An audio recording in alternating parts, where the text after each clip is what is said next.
Good afternoon, and thanks for joining us. The City of Prince Albert is looking for help from residents to identify damage or concerns to catch basins, manholes, roads, and sidewalks. Following the storm events of last week, the city says portions of the stormwater infrastructure had been overwhelmed, and crews have been out inspecting and documenting any damage resulting from the storms. The city says residents can reach out to the Solutions Hub or report it online through the CityWorks portal. The city says timely reporting will help crews address priority areas faster, ensuring public safety. A 28-year-old man has been charged in connection to a shooting on Tuesday afternoon. Prince Albert police responded to the 400 block of 13th Street East for a weapons complaint just after noon. Officers found a 48-year-old man with injuries consistent with a gunshot wound who was taken to hospital with non-life-threatening injuries. Police found a man matching the suspect description in the 100 block of 14th Street East and arrested him without incident. Officers found and seized an improvised firearm and multiple rounds of ammunition. The suspect is charged with aggravated assault and possession of a weapon.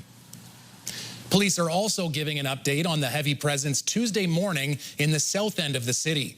An investigation into the 2900 block of 1st Avenue West on Tuesday morning was the result of a shooting that occurred earlier in the morning. Police say just after 7 Tuesday morning, a patrol officer found an injured male on 2nd Avenue West suffering from an apparent gunshot wound. Investigation determined the shooting occurred at a residence on 1st Avenue. Police contained the area and detained 3 individuals from the house for further investigation. No charges have been laid yet. Police are asking for more information from the public. The RCMP in North Battleford are looking for assistance in identifying a man connected to a sexual assault near Jackfish Lake. The detachment released a sketch in the hopes of speaking to the man in relation to an assault that happened in July. The man is described as about 6 feet 2 inches, medium build with dirty blonde hair, possibly in his 20s or his 30s. Police say it's an ongoing investigation and can't provide any more details, but are asking for the public to report any information about the man in the sketch to RCMP or Crime Stoppers. Crime is on the rise in Saskatoon, but one community is posting incidents to social media to try and tackle the issue. It's something the police say is a good start. The Stonebridge Neighbourhood Watch Facebook page is active, posting videos and photos of crimes in the area. Brady Taylor started the page in 2012, which has grown to over 12,000 followers. He started it to connect with others in the community when he had some items stolen. Saskatoon police say crime is getting back up to pre-COVID numbers, and police say getting to know your neighborhood and sharing information is a benefit of these social groups, which is key to tackling crime. And want safety and security for everyone in the neighborhood. So for them to post social media videos, which is very informative to the neighborhood, it is hugely important for the police for them to follow up and report the incident. He says posting a crime isn't enough. It should also be reported to police so that they can get an accurate picture of what's actually happening in the city. Landry estimates that only 50% of property crimes get reported.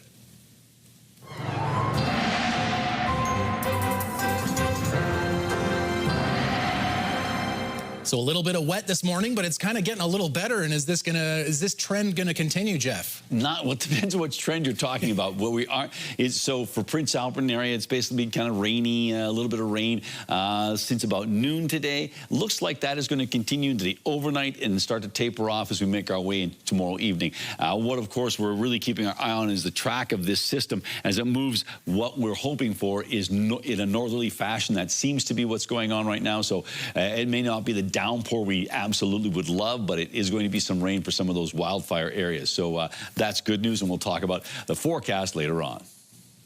The Public Legal Education Association of Saskatchewan has relaunched a program to help those who have experienced sexual harassment. The SHIFT project connects victims of workplace sexual harassment with free legal advice to explore their options. According to the program, nearly 50% of women and 30% of men report experiencing sexual harassment or sexual assault in the workplace.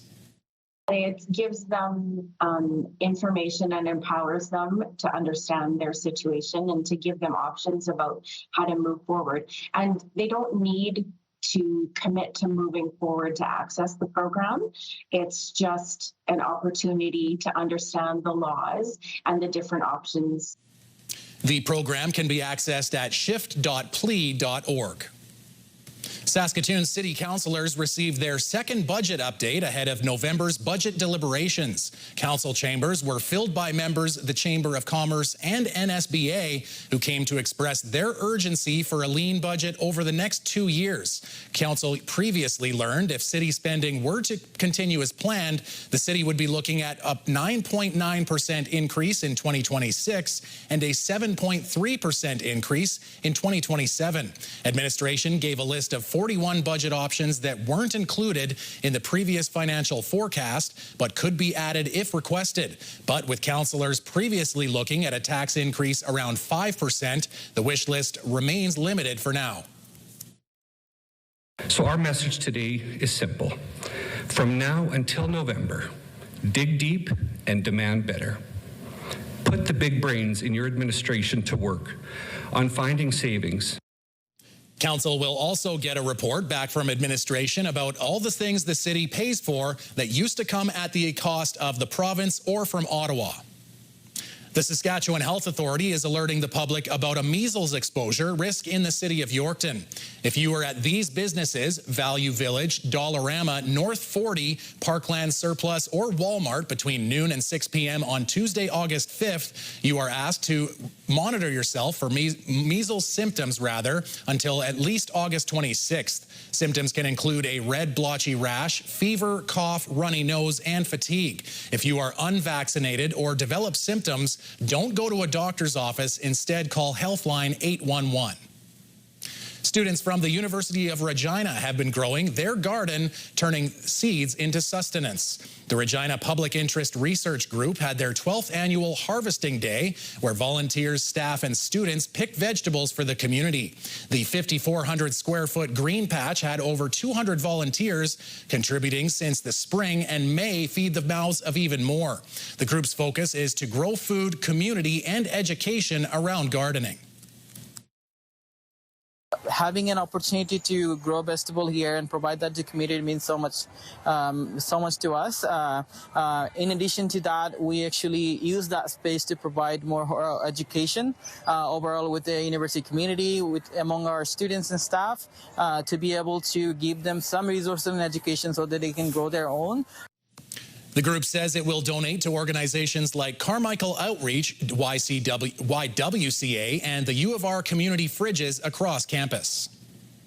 When we come back, it's called the outdoor concert event of the summer. Jasmine Pelche gets the details about the Country Cool Jamboree.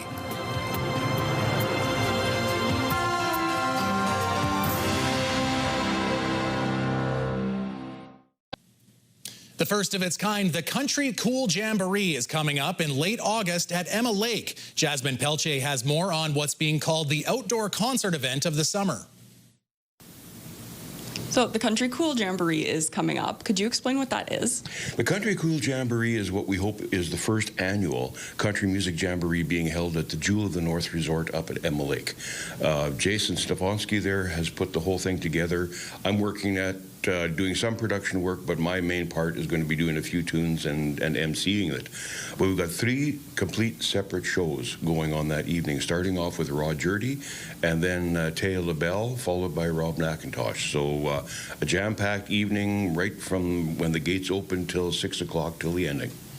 Where did the idea to start this new show come from? Well, Jason has been working hard at the Jewel of the North Resort to try and have more entertainment opportunities out there, not just for the people to come out and be entertained, but also more opportunities for performers to go out and play. Part of that has been he's had open mic nights at Jewel of the North now for the last couple of years that I've been hosting some of, and that's brought a whole bunch of people out of the woodwork and performing that really hadn't been doing that much either lately or were just starting off in it. And the Country Cool Jamboree is an extension of trying to just have more entertainment in the lake area during the summertime when the population is high. Have you been selling a lot of advance tickets? Most of the tickets are being sold at the door. The gates open at 6 o'clock, and bring a lawn chair, come on down. There's all kinds of space, and the one thing about it that we haven't mentioned yet, the ticket price for the entire evening is only $25. So that is cheap at twice the price. So there's no reason that you can't bring the whole family down and enjoy an evening of very professional country music and country rock performances. Is it just a concert, or are there other things going on as well? It's just a concert. Like I said, there's three basically mini concerts going on, and then I'm emceeing and kind of being in between them. But no, it's just a total musical evening, and with staging and lighting and great sound, and has the makings for a really good event. How do people find out more information? Actually, you can go to Jewel of the North website, and he's got a link there going on to find more information about it. But Jewel of the North, that's easy to find. And like I say, it's right up at Emma Lake in the heart of the Lakeland country. So we're really looking forward to it. Is there anything we haven't talked about yet that it's important to get across? I think it would be important to get there early. Parking might be a little bit limited, so the earlier that you can get there, the better. But it's all wide open, and it's in a beautiful setting in front of the lodge, between the lodge and the pond that he has out there, and it's just a great place to hang out for a Saturday night. What are you looking forward to the most? You know, I'm looking forward to seeing the people come out and to have them totally blown away by the caliber of performances that we're having on stage. All of these people that are going to be at the show, like Rod Jurdy and Taylor Bell and Rob McIntyre, I work together with all of them, and they bring a presence and a diversity to the stage that people are really going to enjoy. Thank you for sharing that with me, Larry, and I hope the show goes as well as it possibly can. Well, thank you for the interview. I appreciate that. Still ahead on CTV News, Jeff with a look at the weather, and later, proof that music isn't just good for your soul, it's good for the brain, too.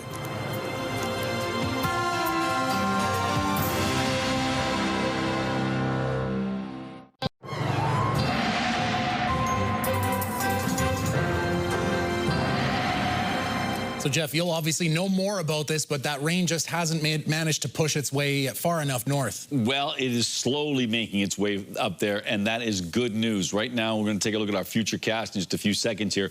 But right now, there's that system we were talking about, fairly robust system, moving across Alberta into Saskatchewan, and slowly, John, making its way into northern areas that could really use some rain. Now, of course, a double-edged sword. You can certainly see that the embedded thunderstorm, at least the high-energy situation as it crosses the border. And you can certainly see that we're worried about the reds and the yellows, but you can see where that low pressure center is actually making its way into northern areas, and that is welcome news. We just don't want any more thunderstorms to spark up any additional fires. So take a look at the Lakeland region. As you can see, mainly cloudy conditions with a chance of showers and a risk of a thunderstorm throughout the region. 11 overnight for Spiritwood, 12 for the Battlefords, 13 for Candle Lake, Birch Hills, and Rostern, 14 for Melfort, and an overnight temperature of 15 for Nipawin. Tomorrow's daytime high, 14 degrees in Spiritwood, cloudy skies, cloudy and windy in the Battleford, 17. A similar situation in Birch Hills and Rostern and Melfort. We're looking at windy conditions as well in Candle Lake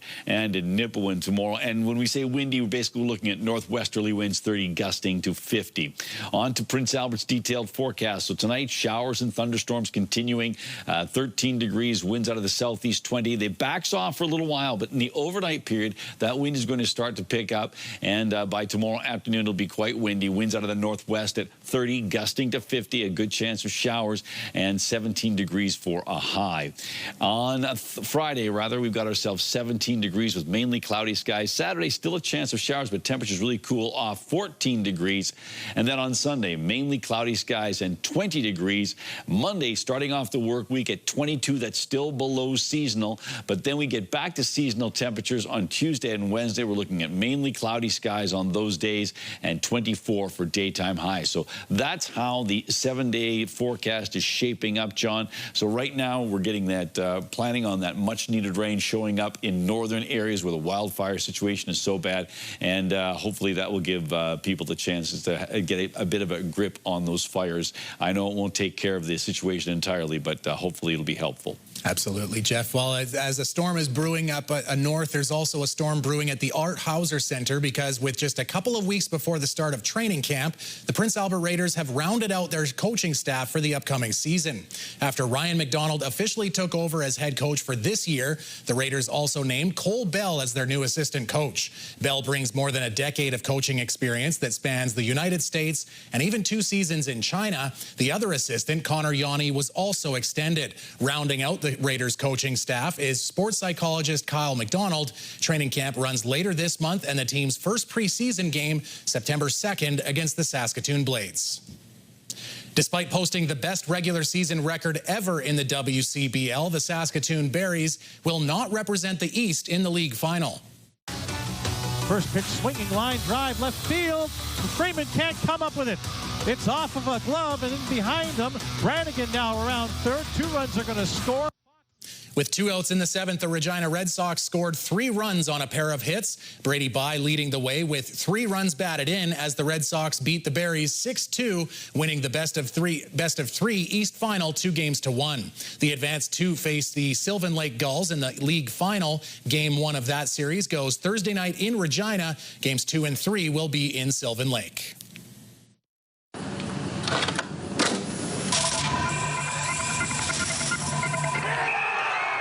Former Major League pitcher Randy Johnson was inducted into the National Baseball Hall of Fame in 2015. Best known for his time with the Mariners, Diamondbacks, and Yankees, but he was first drafted by the Montreal Expos. And you're looking at rare footage our CTV Saskatoon cameras got of Randy Johnson at Expos training camp in Florida in 1989. Look at those red and white unis. Back then, local Saskatchewan reporters would cover some major league stories. It's with the Expos Johnson got his nickname the Big Unit because of his imposing 6'10" size. Here's an interview he did with Kevin Waugh at the time. 6'10", you're very dominating out there on the mound. Do you get that feeling? That's the feeling that I want to come across to my opposing opponents. I'm going to try and be as intimidating as I possibly can be, being 6'10" out there and throwing the ball hard, and sometimes a little bit wild. I think that'll all be into my favor. I think I'll have the upper hand if they come into the batting box being a little intimidated already. I've won half the battle there already, so that's basically what I'm going to try and do this year, is be a little bit intimidating. Johnson would be traded to Seattle after a short stint with Montreal, but who's kidding who? The Expos and him looked way better in those royal red uniforms. And if you want to check out more classic sports moments from the days of Wilco and wood-finish televisions, you can check them out on our website. Do you have a community event you would like to promote? Or maybe you'd like to draw attention to your organization. Let your local CTV station help you spread the word. Contact us at 306-922-6020 or email panews@ctv.ca. You can appear on CTV Prince Albert's News at 5 and get your message to our viewers.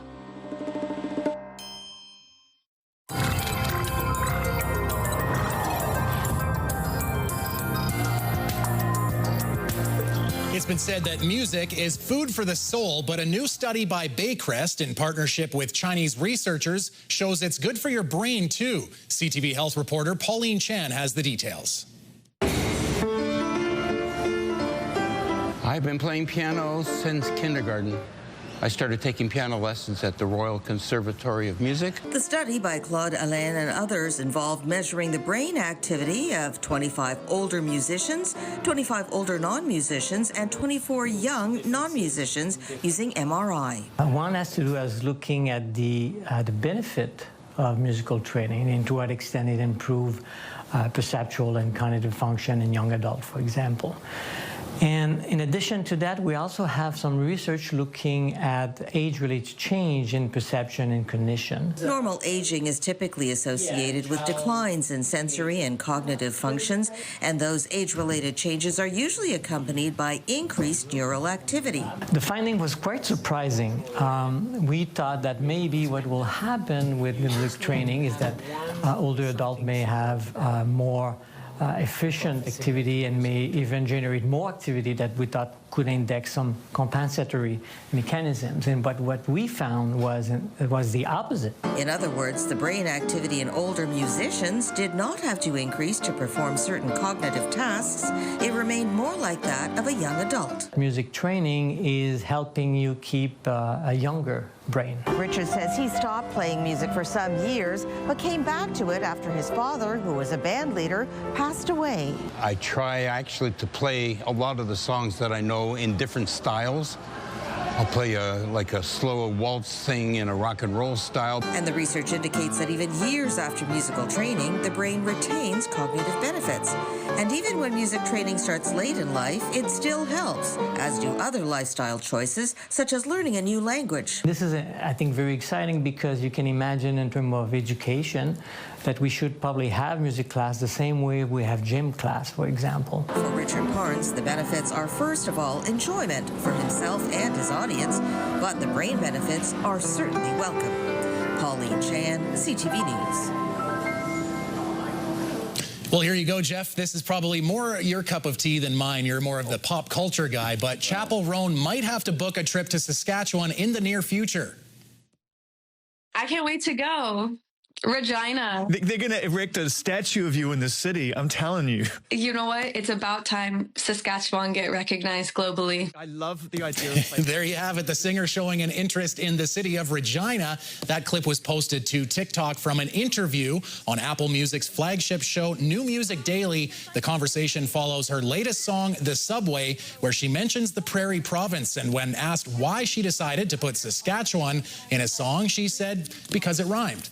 And that's not exactly an easy word, Jeff, to make it rhyme, Saskatchewan. No. And it makes me wonder, did she kind of go with those of Canadians who don't know it's Saskatchewan, not Saskatchewan? Well, you know what? Who knows? It's like I do know that it's been used in Hollywood musicals before as an interesting rhyming word. So yeah, it's not the first time someone has said this kind of fits the scansion and a little bit of the rhyme. We'll go with that. So there you go. I first learned about Chapel Roan when she did the Pink Pony Club, was kind of the Oilers win song, and I think it turned to the Blue Pony Club by the end of that playoff run, but that's from a Calgary Flames fan over here. CTV National News is next.